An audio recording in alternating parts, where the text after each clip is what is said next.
Good afternoon and welcome to our webinar on turning insight into foresight.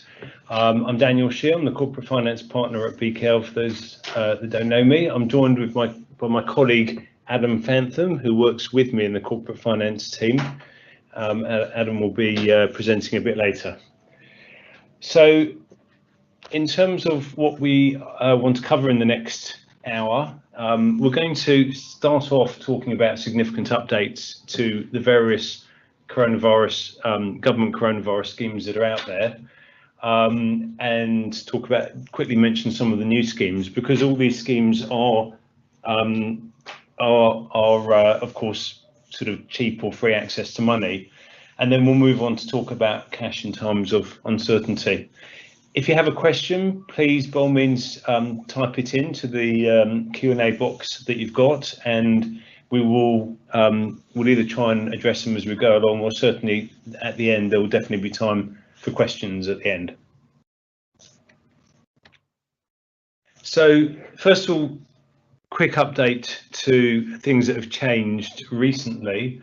First one is the coronavirus job retention scheme. That's the furlough scheme. That's been extended to 31st of March on a flexi furlough basis, as it has been the last couple of months. At the moment, it's paying grants of 80% of wages not worked by employees. That's up to a maximum of £2,500 per month per employee. So that maximum is if the employee's fully furloughed. If they're working half of their hours, then obviously the maximum would be £1,250 per month. Unlike the initial version of the job retention scheme, the employer has to cover the NIC and pension contribution costs. This is, however, open to all employees, even those who were not previously furloughed, and indeed it's open to all employers, including those who didn't previously avail themselves of the job retention scheme.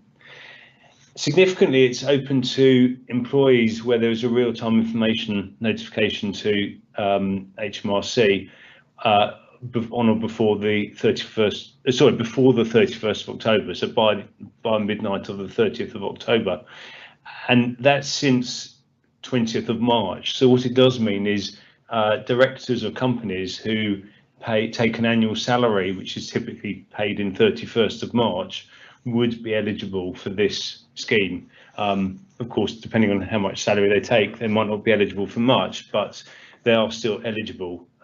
So that is a departure from the original job retention scheme.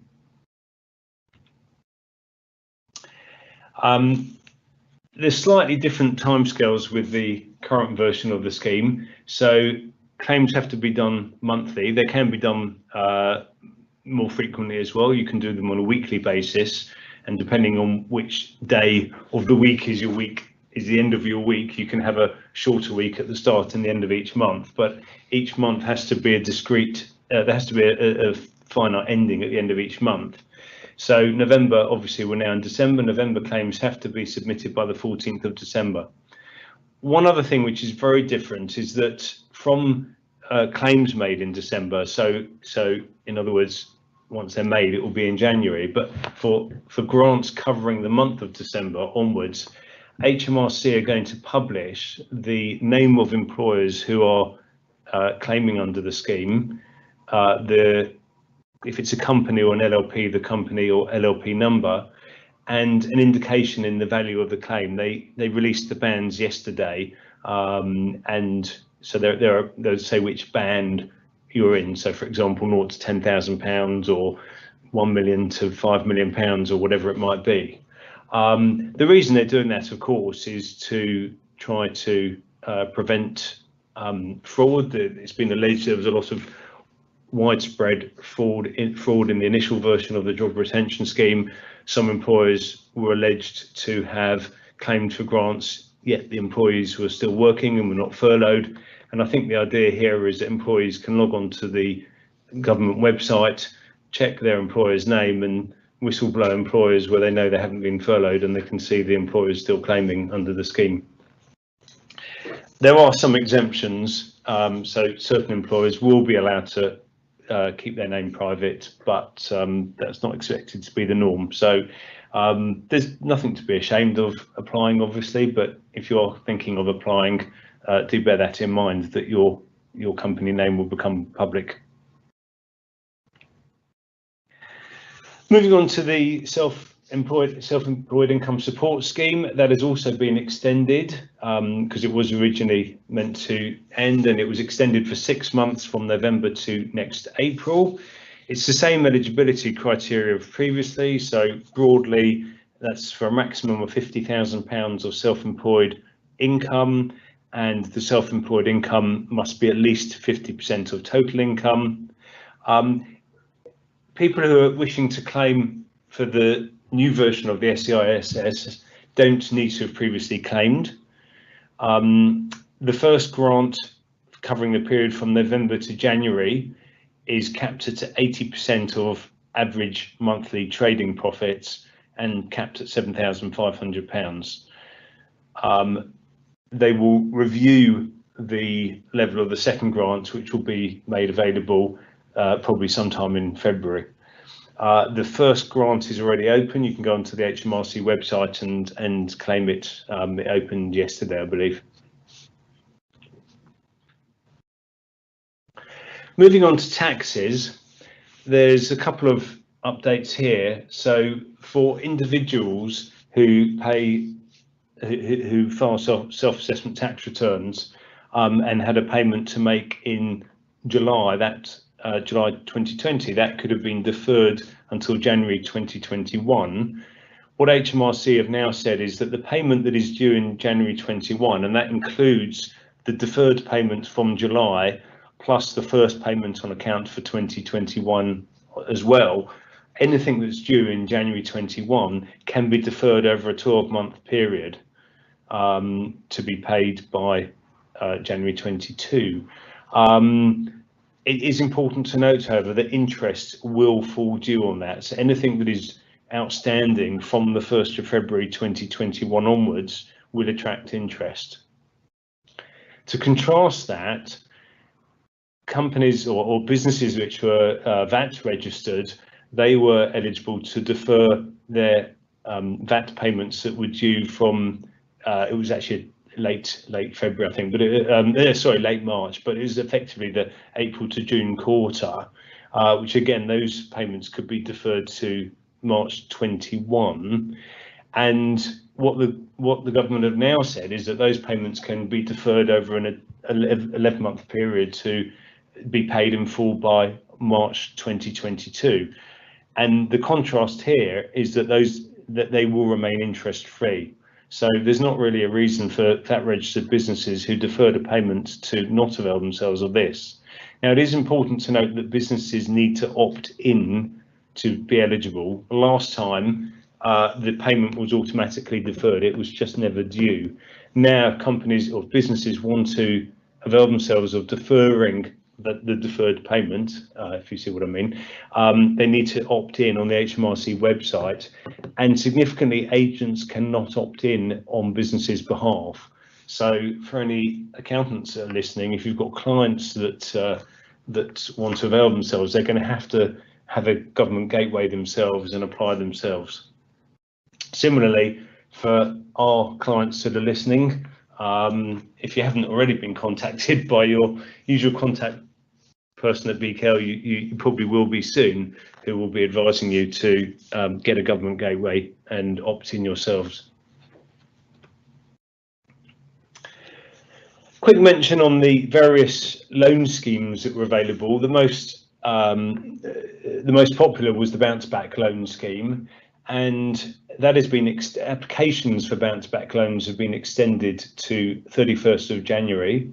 They've also said that borrowers can top up if they didn't borrow the maximum. So the maximum was £50,000, was the lower of £50,000 or 25% of turnover. So if there's a business with turnover of at least £200,000, they'd be eligible for the 50. So if they previously only borrowed, say, £30,000, they are now eligible to top up an extra £20,000. Previously, that wasn't allowed. You could only have one, but you can still only have one bounce back loan, but now you can top it up. They've also introduced this pay as you grow notion, which is the idea is that first of all, they've extended the repayment period to up to 10 years. It was previously up to 6 years. It's not automatic. It does mean that you have to negotiate it with your lender, but payments can be extended to up to 10 years.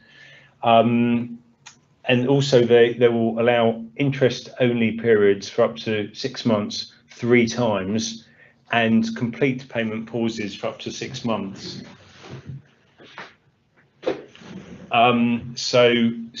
That certainly makes the bounce back loans a lot more flexible. You can see at the bottom of the slide, I've put some statistics on the usage of the loan scheme. I won't read these figures out. You can read them yourselves. If you don't have enough time, the slides will be available at the end. Similarly, for all the other loan schemes, so the coronavirus business interruption loan scheme, CBILS, again, that applications have been extended to 31st of January, and the term can be extended for up to 10 years from 6 years. And then for the CL bills, the C large bills, and for the Future Fund and the Coronavirus Corporate Finance Facility, in all 3 of those applications, again, have been extended till 31st of January. To move on now to some grants, so this is free cash for a number of businesses. There's 2 different types we're going to talk about: national restrictions and local restrictions. So the first one is the national restriction grant. So this is to cover businesses that are mandated to close during the national lockdown. So in particular during the lockdown that ends today. So this is for businesses, as I said, that have to close. Businesses that don't have to close but chose to close will not be eligible for this grant.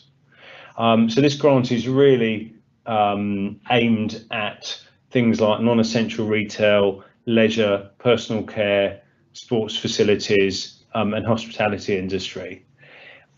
In-person venue businesses which were forced to close but remained open as takeaway only services are eligible. So the obvious example there is a restaurant. So if a restaurant closed in-house diners, but we're still offering takeaways, they would be eligible for the grants. And you can see for the lockdown, which ends tonight, for the month effectively, or 4-week period as it was, it depends on the rateable value of the premises, and the grant will be anything from £1,334 to £3,000. The grants will be made by the local authorities.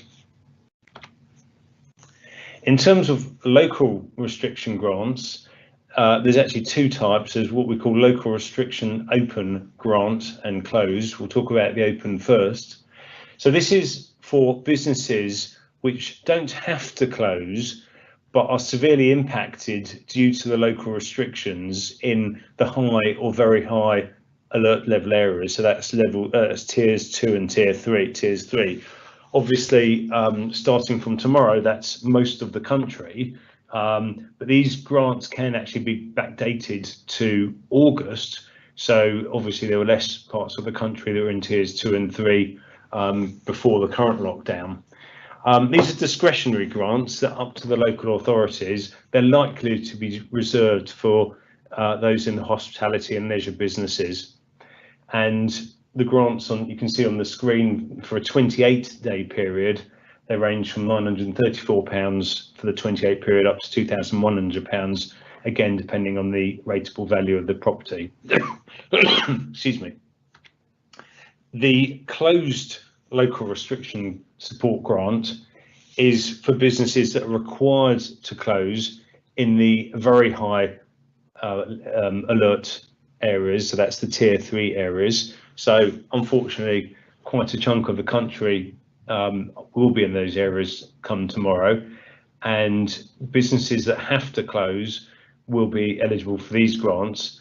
They have to be closed for more than 14 days. Well, given the government are reviewing the tiers on a 14-day basis from now on. I think any business that has to close under the tier 3 requirements will be eligible. This grant isn't eligible for businesses that were subject to close due to national restrictions, but I'll come on to that in a minute. And like with the open version of the grant, again, businesses such as restaurants that were forced to close but remain open on a takeaway only basis will be eligible. Now, I said before that businesses which have to remain closed due to national restrictions are not eligible. The obvious example there is nightclubs. Nightclubs nationally have been required to close since the lockdown began in March. And what they've now said is that from the 1st of November, and that is key, it's only from November, those businesses will now be eligible for the same level of the grant, but that's only from the 1st of November. And that only works if the business hasn't sort of reopened as something else. So if a nightclub has now become a restaurant, for example, or you know, wine bar serving substantial meals with the drinks, they wouldn't be eligible. And again, you can see there the grants. This is for a 14-day period, range from £667 to £1,500. That's a quick canter through all of the updates to the existing schemes. I want to very quickly cover off a couple of new schemes which the government did announce. They're not quite, they're not current at the moment, but it is still worth mentioning a couple of things to do with them. So the first one is the job support scheme. And again, there's an open and closed version. Let's just focus on the open version initially. The job support scheme was meant to replace the coronavirus job retention scheme, the furlough scheme. It wasn't meant to be another version of it. It was a completely different scheme, clearly not as generous. Initially, that was supposed to be coming in the 1st of November, obviously, because the furlough scheme has been extended. It's now not a current scheme, but it is expected that it will replace the job retention scheme when that closes. So probably in April, the job support scheme will become relevant. And very briefly, what the scheme was is if you've got employees who work at least 20% of their usual hours, then for the hours not worked, the government pays 61.67% and the employer pays 5%. So the employee receives 2/3 payment for the hours not worked. And that means that if they're below the cap, the employee working 20% of their usual hours would receive 73% of their usual pay, with the employer only paying 25%, effectively 20% plus the 5%. In fact, it'd be slightly less than 5%. It's 5% of 2/3. So anyway, it's also worth noting that the government doesn't pay the national insurance and pension contributions on the hours not worked. It's open to all employers, including those who didn't use the job retention scheme at all. The employees mustn't be on a redundancy notice, and large businesses with more than 250 employees, they've got to demonstrate a reduction in turnover, and they will be restricted from paying dividends. Similarly, there will be a closed version of this scheme. So for businesses that are required to close, the government will pay 2/3 of employees' salaries. Again, the details here might well change nearer the time. But what this is leading on to is the job retention bonus. So the government had previously announced that for the furlough scheme, for any employee who was furloughed and remained employed, originally it was meant to be 31st of January, it will clearly be a lot later now, then the employers will receive a grant for each employee who was furloughed and who still remains employed. And the grant was for £1,000. It was intended for the employers to keep the grant. It wasn't meant, or it wasn't intended for it to be passed on to the employees. Obviously, as I say, given that the job retention scheme has been extended, this won't come in January, but the government have indicated that they intend to redeploy this scheme at the appropriate time. The important thing is that there's likely to be a minimum earnings criteria, and that employees must be paid at least once per taxable earnings month. Taxable earnings month is from the 6th of a month to the 5th of the following month. So, for example, 6th of December to 5th of January.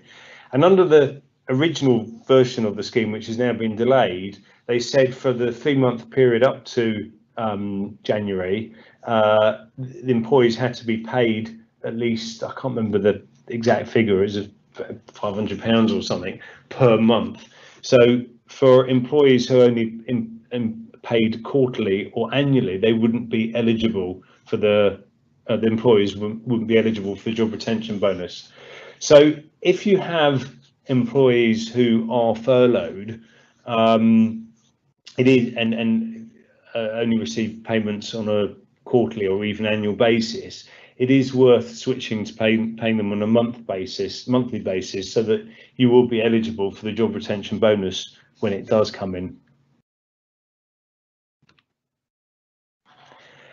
That's a quick canter through the various government initiatives over the current state of play with coronavirus. And as I said at the beginning, I think it was important to go through those in a little bit of detail because, as I said, it's cheap or in many cases free cash, and if it's available, businesses should obviously apply for it.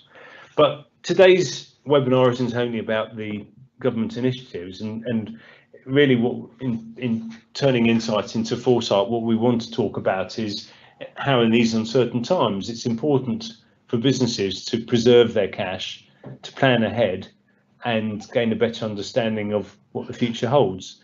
As the old adage goes, cash is king. So how do businesses maximize their cash in these uncertain times?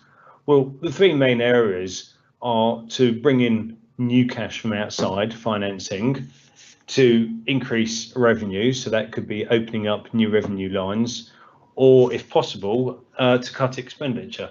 I say if possible because I'm sure most businesses have battened down the hatches, and where they can, they've already cut expenditure, but there might still be some areas where businesses can cut expenditure further.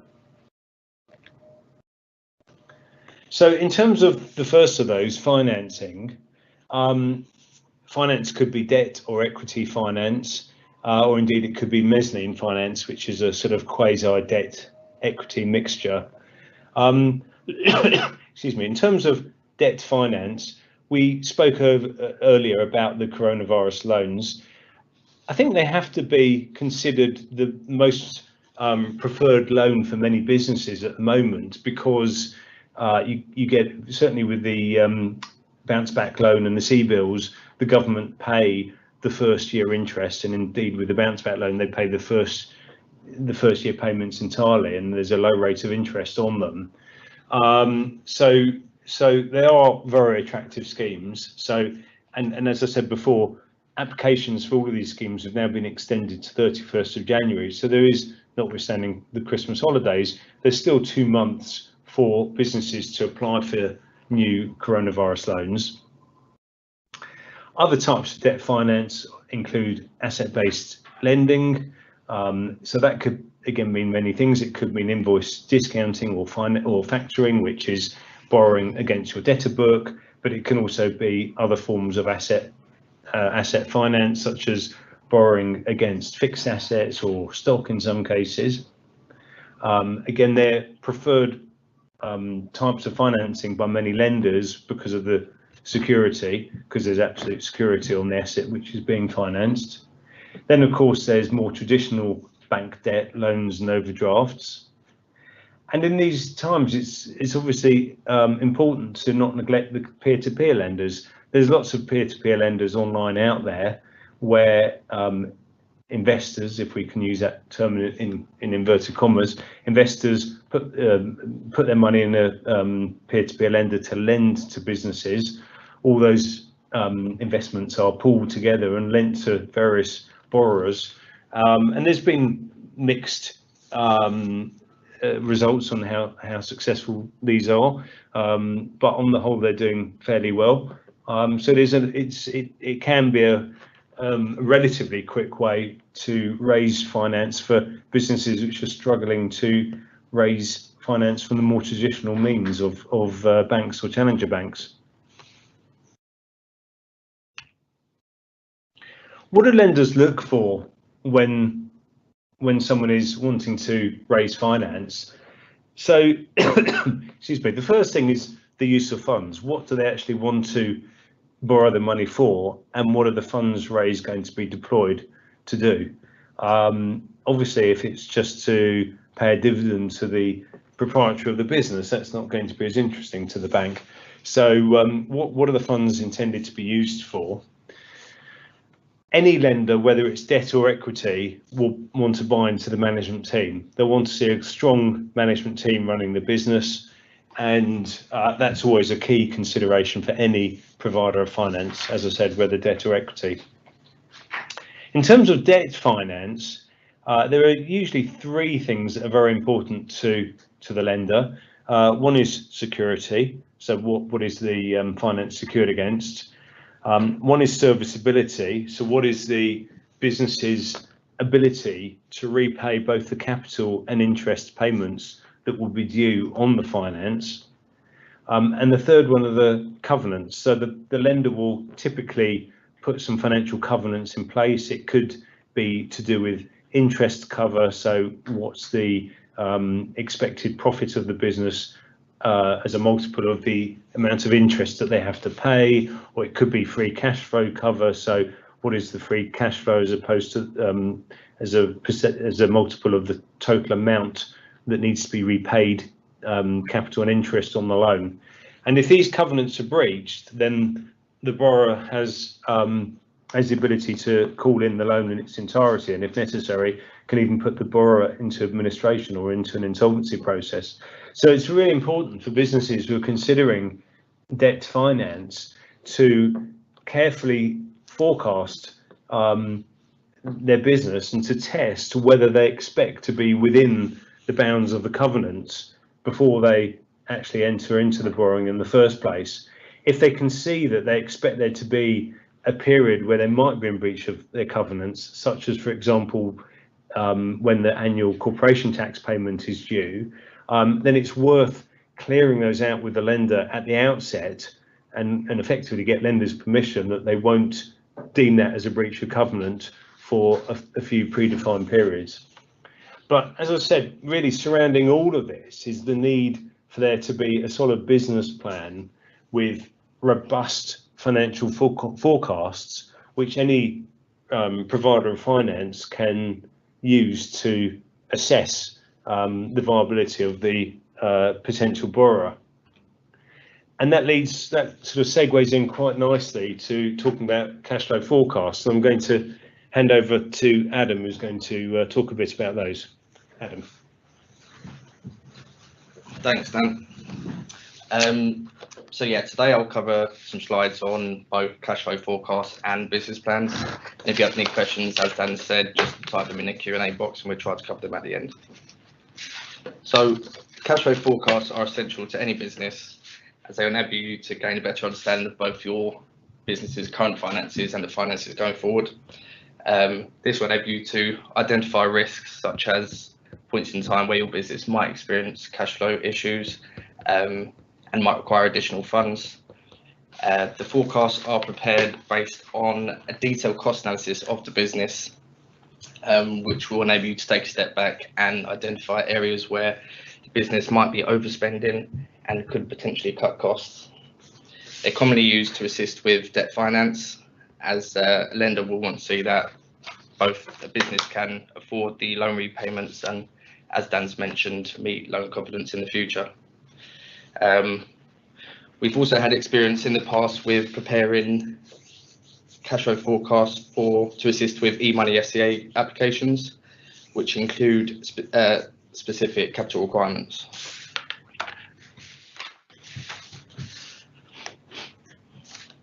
So cash flow forecasts, they won't only include a statement of cash flow, but they will also include a statement of financial position, or balance sheet as it's more commonly known, as well as a statement of profit and loss. And they're fully integrated models based on various assumptions, which include revenue streams, detailed cost analysis of the business, capital expenditure, and FCA capital requirements, as previously mentioned. They should be very user-friendly and allow a user to change various inputs, which will now enable a user to carry out sensitivity analysis. Banks commonly use this feature as they're usually more pessimistic on the various inputs that build the cash flow forecast, and they want to see how various changes might affect the ability for a business to repay the loans and meet covenants in the future. When we prepared forecasts for FCA applications, we've noticed that they require a best and worst case position, so they will use this feature for that as well. A good business plan is essential when seeking investment or applying for a loan, and will include background information on the business and the market, a section on management and key employees, and targets and objectives and financial projections, which of course will come from the cash flow forecast. It will also include current objectives and plans and opportunities for the future, which enable you to relay this information onto your stakeholders. And a good business plan alongside cash flow forecasts will highlight potential weaknesses and threats to the business or market, enabling you to make more informed decisions going forward. So we can help our clients by assisting in the preparation of both business plans and cash flow forecasts. The forecasts we build in Excel and are fully integrated.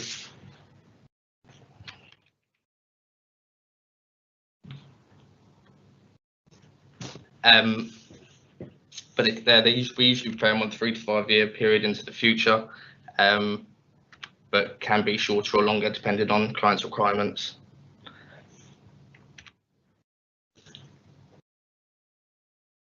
They're clear input and very user-friendly, and have been well received by both debt and equity lenders in the past, as well as FCA officers.